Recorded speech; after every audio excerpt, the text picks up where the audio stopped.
जय हो। This is Vinay Virat. Welcome to Charam मंगल।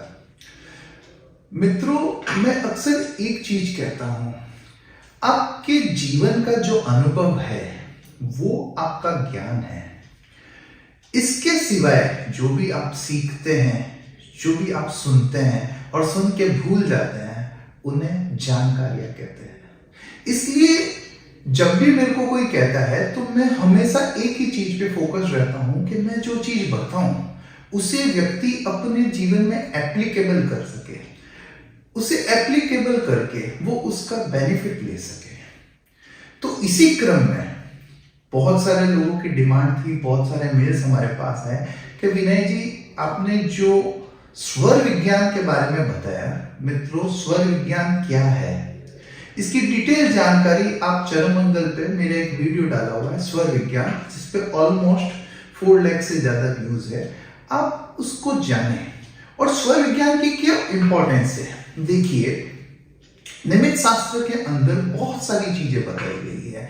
हस्तरेखा भी है, जिसमें एस्ट्रो ज्योतिष भी है, जिसमें वास्तु भी है, बहुत सारी चीजें। लेकिन अगर आपके ग्रह एक पोजीशन पे आ गए, आप उसे बदल नहीं सकते हैं। आपके घर में वास्तु दोष है तो आप उसे रातों रात चेंज नहीं कर सकते। तो ऐसी कोई विद्या हो, ऐसा कोई निमित्त शास्त्र का पाठ हो जिसे हम इस मोमेंट यहां बैठकर, हम जहां पे है, हम आर्थिक तंगी में है, हम आर्थिक संपन्नता में है, हम जो भी समस्या में है, हम उसी समय वहां बैठकर उस विद्या को एप्लीकेबल करके क्या कुछ बेनिफिट ले सकते हैं। तो मुझे इसके अंदर स्वर विज्ञान सबसे ज्यादा इंपॉर्टेंट लगता है।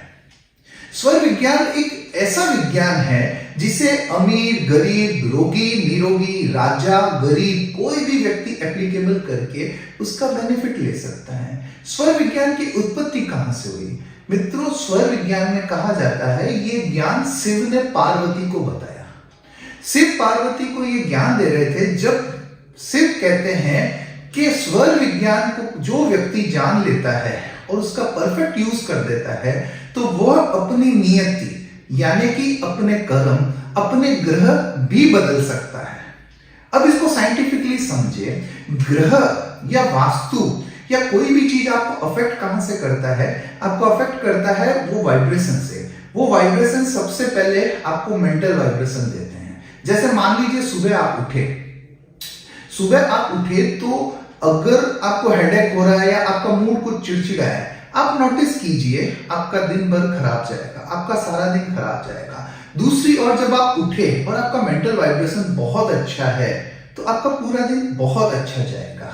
तो होता क्या है, कोई भी ग्रह, कोई भी वास्तु, वो सबसे पहले आपके मेंटल वाइब्रेशन को चेंज करता है, या तो उसे बिगाड़ देता है या उसको अच्छा करता है। ठीक है। अब दूसरी तरफ स्वर विज्ञान की अपनी एक साइंस है। स्वर विज्ञान कहता है कि एक जीवित और एक मृत व्यक्ति में फर्क क्या है। तो वो कहता है कि जीवित व्यक्ति श्वास ले रहा है और मृत व्यक्ति श्वास नहीं ले रहा है। तो स्वर विज्ञान कहते हैं कि इस शास्त्र की इतनी इंपॉर्टेंस है जितनी एक व्यक्ति के लिए श्वास की इंपॉर्टेंट है। और आप भी समझ सकते हैं श्वास हमारे लिए कितना इंपॉर्टेंट है। पूरा योग शास्त्र इसी श्वास पे बना हुआ है। तो अब शिव कहते हैं कि जो इस श्वास की गति को समझ लेता है, जो इस श्वास के तत्व को समझ लेता है, वह ज्ञानी इसको एप्लीकेबल करके अपने जीवन में कई घटनाओं को बदल सकता है। चाहे बात पैसों की हो, चाहे बात रोग की हो, चाहे अन्य कोई समस्या की हो, वो इस स्वर विज्ञान से काफी कुछ बदल सकता है। अब स्वर विज्ञान है क्या? काफी सारे लोग जो है कि स्वर विज्ञान क्या है, क्या ये कोई स्वर बोलने का? नहीं मित्रों, ये कनेक्टेड है आपकी ब्रीथ से। आप जो श्वास लेते हैं, ये देखिए, आप जो श्वास लेते हैं उसमें 2 नोस्ट्रिल है, एक है राइट नोस्ट्रिल, एक है लेफ्ट नोस्ट्रिल। राइट नोस्ट्रिल जो होता है उसे कहते हैं सूर्य स्वर। सूर्य स्वर, जैसे कि सूर्य का स्वभाव क्या है? गर्म। तो उसी तरीके से सूर्य स्वर का जो स्वभाव है वो गर्म बताया गया है। दूसरी तरफ लेफ्ट नोस्ट्रिल से जब आप लेते हैं तो ये है चंद्र स्वर। ये चंद्र स्वर का स्वभाव ठंडा, क्योंकि ये चंद्रमा से कनेक्टेड है तो इसका स्वभाव ठंडा बताया गया है। अब नॉर्मली एक ह्यूमन बॉडी के अंदर हर 1 घंटा 15 मिनट से स्वर चेंज होता है नॉर्मली, मतलब 1 घंटा 15 मिनट आपका ये स्वर चलेगा तो फिर वापस बदल के ये चलेगा। तो ये क्रम से चलता है और ये क्रम अगर सही है, हर 1-1.25 घंटे के अंदर आपका स्वर बदल रहा है तो आपकी बॉडी गर्मी सर्दी, मतलब जो उसको गर्मी चाहिए और जो उसको ठंडक चाहिए उसको बैलेंस करता है। लेकिन कई बार क्या होता है, कई व्यक्ति नोट करते हैं कि हमारे तो दिन दिन भर सूर्य स्वर चल रहा है या दिन दिन भर चंद्र स्वर चल रहा है, तो वो लोग नोटिस करें धीरे धीरे उनकी लाइफ में कुछ नेगेटिविटी आएगी। मसलन सूर्य स्वर अत्यधिक ताप को इंक्रीज करेगा तो उनका एंगर लेवल बढ़ जाएगा, वो उत्तेजना में गलत डिसीजन लेंगे। अगर चंद्र स्वर की अत्यधिकता है तो वो लोग बहुत स्लो हो जाएंगे, वो कुछ करना ही नहीं चाहेंगे, वो लोग बहुत आलसी हो जाएगा। तो ये हमारी बॉडी का बैलेंस है, ये बैलेंस रहना चाहिए। अब दूसरा, निमित्त शास्त्र में इसकी क्या महत्व है मित्रों, जैसे कि कृष्ण पक्ष, आज मान लीजिए शुक्ल पक्ष शुरू हुआ है, कल अमावस खत्म हुई, आज प्रतिपदा है। स्वर शास्त्री कहते हैं जब प्रतिपदा को आप सूर्य उदय के टाइम उठते हैं और 1 घंटे तक अगर आपका लेफ्ट नोस्ट्रिल चलता है चंद्र स्वर, तो आपके आने वाले 15 दिन बहुत ही फेवरेबल होंगे, बहुत ही शुभ फल देने वाले होंगे। और इसके विपरीत, जैसे आज की प्रतिपदा, अमावस के बाद जो आज प्रतिपदा है, इसमें आपका राइट स्वर चल रहा है सूर्य उदय से 1 घंटे तक, तो आपके आने वाले 15 दिन कठिनाई से भरे रहेंगे, स्ट्रगल आपको करना पड़ेगा। ठीक है, ये 1 घंटा इजिकल टू आपके 15 दिन। अगर मान लीजिए पहला आधा घंटा आपके चंद्र स्वर चला, लेफ्ट वाला नोस्ट्रिल से ब्रीथ किया, तो आपके आधे 15 दिन अच्छे रहेंगे और पीछे के 7-8 दिन वो आपके अच्छे नहीं रहेंगे। तो स्वर शास्त्री इसी तरीके से हर 15 दिन का एक फलांश आपको बता देंगे कि आप प्रतिपदा को उठते हैं और उससे 1 घंटे के अंदर सूर्य उदय से आपकी कौन सा स्वर चल रहा है, उसके हिसाब से आपके साथ घटनाएं होगी। अब ये तो हुआ चंद्र स्वर का। अब ठीक पूर्णिमा के बाद में जो प्रतिपदा आती है, ठीक है, जैसे 15 दिन के बाद में पूर्णिमा आएगी, उसके बाद में जो प्रतिपदा जिसे हम एकम तिथि कहते हैं, उस समय सूर्य उदय होने से 1 घंटे तक अगर आपका राइट स्वर चल रहा है तो आपके 15 दिन फेवरेबल है, आपका लेफ्ट स्वर चल रहा है तो आपके 15 दिन फेवरेबल नहीं है। मित्रों, ये जो बेसिक जानकारियां है ये हमने ऑलरेडी हमारे स्वर विज्ञान वाले वीडियो के फर्स्ट भाग में डाल चुके हैं। वहां पे आप समझ सकते हैं कि व्यक्ति को कौन से कार्य सूर्य स्वर में करने चाहिए, कौन से कार्य चंद्र स्वर में करने चाहिए, कौन से कार्य उसको तुरंत फलित होंगे, कौन से कार्य उसको लॉन्ग टर्म में फलित होंगे। ये आप सारा सब कुछ हमारे स्वर विज्ञान के जो पहले का वीडियो डाला हुआ है उसमें देख सकते हैं। अब इससे आगे हम बताते हैं, जब आपकी राइट नोस्ट्रिल चलती है तो आप नोटिस कीजिएगा, कभी आपका स्वर 4 उंगल होता है, कभी वो 8 उंगल होता है, कभी वो 12 उंगल होता है, कभी वो 16 उंगल होता है। कुल मिला के, जैसे योगिक शास्त्र में कहते हैं कि व्यक्ति का शरीर 5 तत्वों से बना हुआ है, जिसमें अग्नि तत्व है, वायु तत्व है, पृथ्वी तत्व है, जल तत्व है और आकाश तत्व है। आकाश कोई तत्व नहीं है, आकाश मतलब खाली जगह, स्पेस। तो मूल रूप से 4 तत्व होते हैं। तो जब आपकी सूर्य स्वर चलता है, जब वो 1 घंटा 1.25 घंटा आपका सूर्य स्वर चलता है, तो उसमें ये चारों स्वर चलते हैं। उसमें अग्नि तत्व जो है, जैसे कि आप नाम से जानते हैं, अग्नि तत्व जब ब्रीथ चलेगी तो आपकी बॉडी एक्सेस हीट को एब्जॉर्ब करेगी। ठीक है, जब आप अपना स्वर चले उस समय देखिए कि आपका स्वर थोड़ा ऊपर की साइड में होगा और 4 उंगल ही उसकी साइज होगी। जब आप ब्रीथ लेंगे तो वो छोटा सा स्वर होगा, वो होगा अग्नि तत्व। तो ऐसे अग्नि तत्व में आपको एग्रेसिव काम करने चाहिए। ऐसे अग्नि तत्व में आपको एग्रेसिव काम करने चाहिए। आप जो विचार करें वो एग्रेसिव होने चाहिए, क्योंकि अग्नि तत्व का मतलब है आपकी बॉडी अग्नि एंगेज कर रही है, आपकी बॉडी अग्नि रिलीज कर रही है, तो उस एनर्जी को आपको डिस्ट्रॉय करना है, उसको आपको कंज्यूम करना है। ठीक है। दूसरा होता है वायु तत्व। वायु तत्व थोड़ा तिरछा होएगा, मतलब आपके एकदम स्ट्रेट नोज में नहीं आएगा, ये होगा, और ये ब्रीथ 8 उंगल तक चलेगा। ये ब्रीथ 8 उंगल तक चलेगा। जैसे आप नोज के आगे हाथ रखेंगे तो आपको लगेगा कि मेरा ब्रीथ 8 उंगल तक चलता है, तो उसे कहते हैं वायु तत्व। वायु का स्वभाव होता है चंचल, प्रवाह होने वाला। ठीक है। तीसरा है पृथ्वी तत्व। पृथ्वी तत्व जब चलेगा तो वो नीचे की साइड चलेगा, उसका प्रमाण होगा 12 उंगल। 12 उंगल उसका प्रमाण होगा, मतलब उसकी साइज जो होगी वो 12 उंगल चलेगा। पृथ्वी तत्व मतलब स्टेबल। और फिर चौथा आता है जल तत्व। जल तत्व एकदम ठंडा होगा, ना नोज की सबसे नीचे की पोजीशन से इसका प्रवाह होगा। इसकी जो लेंथ होगी वो लगभग 16 उंगल होगी, 16 उंगल। तो अब मित्रों ये 4 तत्व इंपॉर्टेंट है। आकाश तत्व के अंदर ब्रीथ, मतलब आपको ऐसे लगेगी बहुत छोटी ब्रीथ आ रही है, मतलब आपको लग ही नहीं रहा है कि ब्रीथ का कोई लेवल है। तो ऐसे समय में सिर्फ ध्यान करना चाहिए। ऐसे समय में कोई भी विचार आप करेंगे वो वेस्ट जाएंगे, क्योंकि आकाश का मतलब है बिल्कुल भी साइलेंट, बिल्कुल साइलेंट हो जाना, ये चीज है। अब अग्नि तत्व क्या है? अग्नि तत्व के अंदर सोचे गए कार्य निष्फलित होंगे। आपको कोई चीज पूछी जाती है या आप जब कोई कार्य करते हैं उस समय आपकी श्वास अगर छोटी हो, बिल्कुल 4 उंगल की हो, तो वो कार्य अच्छे परिणाम देने वाले नहीं होंगे। उस कार्य से विवाद बढ़ेगा, उन कार्यों में विवाद बढ़ेगा। और अगर उस समय जब मेरे को कोई आके क्वेश्चन पूछता है कि मैं अमुक चीज कर रहा हूं, क्या ये मेरे लिए सुटेबल है या मेरा ये काम हो जाएगा, तो मित्रों मैं सबसे पहले ये देखता हूं कि जो श्वास का अंगुल है वो क्या है। अगर उस समय अग्नि तत्व आता है तो मैं उसे कहता हूं तुम जो एफर्ट्स कर रहे हो वो निष्फलित होंगे, उनका कोई परिणाम नहीं होगा, ये चीज मानिए। अब दूसरा आता है वायु तत्व। वायु तत्व 8 उंगल। अब वायु तत्व का मतलब क्या है? चंचल, फास्ट गति वाला। तो इसका मतलब है कि अगर मुझे कोई प्रश्न करता है कि मेरा ये काम होगा और उस समय वायु तत्व चल रहा है, तो इसका मतलब है कि तुम्हारा काम शीघ्र हो जाएगा, फास्ट हो जाएगा। ऐसे समय में व्यक्ति को ऐसे काम करने चाहिए जो उसको फटाफट खत्म करने हैं, मतलब जल्दी जल्दी करने हैं। इसमें लॉन्ग टर्म कुछ भी नहीं होगा। मतलब जैसे कि आपको कोई ऐसा इन्वेस्टमेंट करना है जो शॉर्ट टर्म के लिए है, तो वायु तत्व उसके लिए इंपॉर्टेंट है। वायु का मतलब होता है अनस्टेबल। आपको कोई भी कार्य जो है वो फटाफट करना है, फटाफट उसे खत्म करना है। तो जब मेरे को कोई आके पूछता है कि विनय जी मेरा ये कार्य होगा क्या, तो मैं उसको कहूंगा हाँ ये अति शीघ्र हो जाएगा। अब तीसरे पे आता है पृथ्वी तत्व।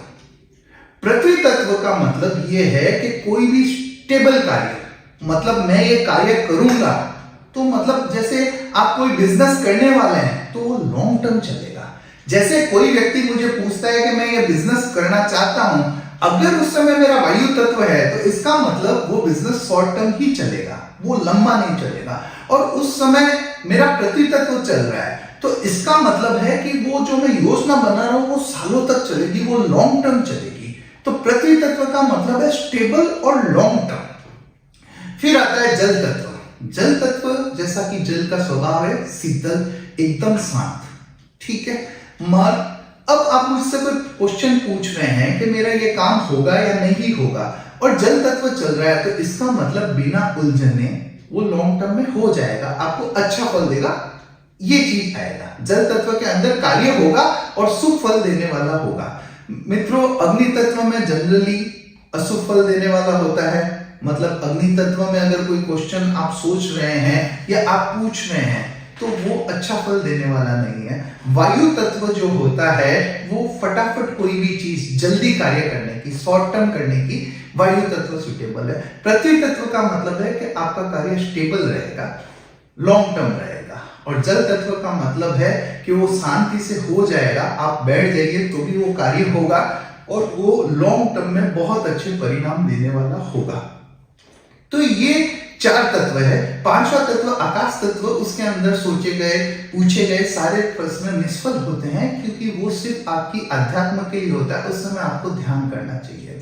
अब मित्रों कई लोग जो पहले वीडियो नहीं देखे हैं उन लोगों को ये पता नहीं कि ये तत्व क्या है। उससे पहले आप वो वीडियो देखिए, उसके अंदर आपको समझ में आएगा कि सूर्य नाड़ी क्या है, चंद्र नाड़ी क्या है, सूर्य स्वर क्या है, चंद्र स्वर क्या है, किस स्वर में कौन से कार्य होते हैं। जब आप वो पूरा समझ लेंगे तो ये भाग दूसरा जिसके अंदर आपको तत्व समझाए गए हैं कि कौन से तत्व में आप क्वेश्चन सोच रहे हैं या पूछ रहे हैं या आप कोई भी विचार कर रहे हैं, तो उसका परिणाम क्या होगा, उसका परिणाम क्या होगा, ये चीज है। और आप इसको चेक कीजिए। आप जैसे घर से बाहर निकल रहे हैं और आपका अग्नि तत्व चल रहा है तो थोड़ा रुक जाइए, 5 मिनट बाद में जाइए, क्योंकि अग्नि तत्व में जो भी आप करने जाओगे, वो कहने का मतलब है आप आवेग में, उत्तेजना में, कोई जल्दबाजी में काम कर रहे हैं तो उसका फल अच्छा नहीं होगा। जल तत्व को मैं सबसे अच्छा मानता हूँ, वो शीतल है, वो बिना स्ट्रगल का कुछ भी है, वो जल तत्व में रहता है। जैसे आपने मुझे कोई क्वेश्चन किया और मेरा श्वास एकदम लंबा नीचे की और ठंडक वाला है, इसका मतलब प्रकृति पूरे तरीके से आपको फेवर कर रही है, पूरे तरीके से आपको फेवर कर रही है। अब दूसरी ओर जल तत्व के बाद में अगर 12 अंगुल का आपका श्वास है, पृथ्वी तत्व है, तो इसका मतलब आपको एफर्ट्स करने पड़ेंगे। आपके जो रिजल्ट्स है वो आपके लिए प्रकृति लेके नहीं बैठी है, आप एफर्ट्स करेंगे तो आपको रिजल्ट मिलेंगे। जल तत्व में क्या है कि आपको फल मिलेंगे, आप तो बेझिझक ये काम कर लो। लेकिन पृथ्वी तत्व के अंदर आपको एफर्ट्स करने पड़ेंगे। पृथ्वी का मतलब ही है कुछ क्रिएशन, कुछ स्ट्रगल, तो आप कुछ एफर्ट्स करेंगे जिसका परिणाम आपको लॉन्ग टर्म के लिए अच्छा मिलेगा। और वायु तत्व के अंदर सब कुछ जल्दबाजी वाला, कुछ भी जो करना है जल्दबाजी वाला, तो वैसे ही उसके परिणाम रहते हैं। समझिए वायु तत्व और जल तत्व में फर्क क्या है। लोग कहेंगे कि हमको तो जल्दी जल्दी प्रॉफिट चाहिए, लेकिन आप देखिए मित्रों, अगर आप शेयर मार्केट में पैसा डालते हैं और उसे आप 1 साल में निकाल देते हैं तो प्रॉफिट कितना होगा, और आप उसे 10-20 साल रखते हैं तो सोचिए कि वो XXX की ग्रोथ आपकी कितनी रहे। तो इन 4 तत्वों को, 5 तत्व कहते हैं, आकाश तत्व को छोड़ देता हूं आध्यात्म के लिए, ये 4 तत्व जो है, ये 4 तत्वों को अगर आप समझ सके, जैसे कि आपका अग्नि तत्व चल रहा है, मिनट्स के लिए चलता है मित्रों। अगर 1-1.25 घंटे अगर चारों तत्व, 5 तत्व चलेंगे तो एक तत्व का 15 मिनट 20 मिनट होता है। उस समय आपके अंदर आवेग आ रहा है तो आप ठहर जाइए, आप किसी से डिस्कशन मत कीजिए, क्योंकि अग्नि तत्व में है और अगर आप डिस्कशन करते हैं तो आपका झगड़ा होने का चांसेस है। अब आप जल तत्व में कोई भी चीज करते हैं तो शांति से वो चीज होगी, उसके परिणाम आपके लिए सुखद होंगे। तो इन तत्वों को अगर आप समझ सके तो आप अपनी बॉडी को भी बैलेंस कर सकते हैं, ठीक है। जैसे कि हमने बताया था, सूर्य स्वर में भोजन करना काफी उपयोगी रहता है। चंद्र स्वर में लिक्विड आइटम कोई भी आप लेवे तो आपके बॉडी के लिए अच्छा है। जनरली आप जब सोए तो सूर्य स्वर चले। सूर्य स्वर कैसे चलेगा, डॉक्टर्स आपको कहते हैं कि जब आप सोए तो आप अपने लेफ्ट करवट लेके सोए, मतलब आपका लेफ्ट हैंड नीचे रहे, राइट हैंड फैन की साइड में रहे। तो इससे क्या होगा कि आपका सूर्य स्वर एक्टिवेट होएगा, आपका सूर्य स्वर चलेगा। तो सूर्य स्वर चलने से क्या होएगा, आपकी बॉडी के अंदर हीट रहेगी। रात को क्लाइमेट कोल्ड रहता है तो आपकी बॉडी हीट डिमांड करती है, तो उस समय अगर आपको हीट मिलती है तो आपकी बॉडी स्वस्थ रहेगी। ये सूर्य स्वर चंद्र स्वर का जो बेसिक कॉन्सेप्ट नॉलेज है वो आप हमारे पहले वीडियो से ले सकते हैं। ये दूसरा वीडियो हमने उसके आगे के भाग के लिए बनाया है कि भाई सूर्य स्वर के अंदर और चंद्र स्वर के अंदर जो तत्व होते हैं वो तत्वों की क्या इंपॉर्टेंस है, उन तत्वों से आप जो विचार कर रहे हैं उनके फल जान सकते हैं। अब क्या अग्नि तत्व सूर्य स्वर में चले, चंद्र स्वर में चले तो सेम फल आएगा। जल तत्व अगर मेरे राइट में चले या मेरे लेफ्ट नॉस्ट्रिल में चले तो क्या सेम फल आएगा? नहीं मित्रों, सेम फल नहीं आएगा, बिल्कुल डिफरेंट आएगा। सोचिए कि जल तत्व आपके चंद्र स्वर से चल रहा है तो दोनों ठंडक है, मतलब चंद्र स्वर भी ठंडा है और जल तत्व भी ठंडा है। इसका मतलब ये और ज्यादा टाइम लेगा। आप जो कार्य कर रहे हो, जो कार्य सोच रहे हो, वो और ज्यादा टाइम लेगा। अगर सूर्य स्वर के अंदर जल तत्व चल रहा है तो इसका मतलब है ये टाइम तो लेगा। जल तत्व शांत है, धीरे धीरे आपका काम होगा लेकिन थोड़ा फास्ट होएगा। लेकिन अगर चंद्र स्वर में चल रहा है तो फिर तो आपका काम बहुत टाइम लेगा लेकिन वो अच्छे फल लेके देगा। अब इसी तरीके से क्या है कि सूर्य स्वर के अंदर अग्नि तत्व चल रहा है, 4 अंगुल, राइट नोस्ट्रिल से 4 अंगुल अग्नि तत्व चल रहा है। तो इसका मतलब जो भी डिस्ट्रैक्शन है वो फटाफट खत्म हो जाएगा। मतलब आपने मेरे को कहा क्या मैं ये व्यापार शुरू करूं, अगर आप वो व्यापार करते हैं उस समय जो आपको थॉट आया तो वो फटाफट खत्म हो जाएगा। लेकिन अगर चंद्र स्वर लेफ्ट नोस्ट्रिल में 4 अंगुल के अंदर आपको ये विचार आया तो उसमें थोड़ा टाइम लगेगा। चंद्र स्वर का मतलब है स्लोली और सूर्य स्वर मोर फास्ट। तो कहने का मतलब तत्व का तो अपना स्वभाव है लेकिन अगर वो राइट से चल रहे हैं तो वो थोड़ा जल्दी फल देंगे आपको, और लेफ्ट के अंदर चल रहे हैं तो वो थोड़ा लेट फल देंगे। लेकिन फिर वही जो लेट चीज होगी वो आपको बड़ा परिणाम देगी, लॉन्ग टर्म इन्वेस्टमेंट, और जो जल्दी होगी तो वो थोड़ा कम परिणाम देगी। ये चीज को आप समझे। अब क्या अग्नि तत्व हर तरीके से खराब है? नहीं मित्रों, इसको अग्नि तत्व को कहते हैं डिस्ट्रैक्शन। आपको कोई चीज खत्म करनी है, आपको कोई चीज खत्म करनी है तो उसके लिए अग्नि तत्व है। आपको कोई चीज बदलनी है, आपको ऐसा लग रहा है कि मुझे ये चीज छोड़नी है। जैसे मान लीजिए कि आपका अग्नि तत्व के अंदर विचार आया कि मैं जो शराब का एडिक्शन है वो छोड़ दूंगा और छोड़ के रहूंगा। अब उस समय आप ये संकल्प करते हैं कि मैं छोड़ के रहूंगा, तो आपको इजीली वो काम करने में हेल्पफुल रहेगा। वो विचार जो डिस्ट्रैक्शन का है, कोई भी चीज से आप खुद को हटाना चाहते हो, उस चीज को आप अपनी लाइफ से हटाना चाहते हो, और अग्नि तत्व में आप वो संकल्प लेते हो तो वो आपके लिए इजीली छूटेगा। जैसे मान लीजिए कोई आदमी व्यक्ति शराब का एडिक्टेड है, अब वो विचार करता है कि मुझे शराब छोड़नी है। अब अगर ये विचार वायु तत्व में आया तो क्या होगा? वो जोश में ये कार्य करेगा, मैं बस अब शराब नहीं पीऊंगा। लेकिन होगा क्या?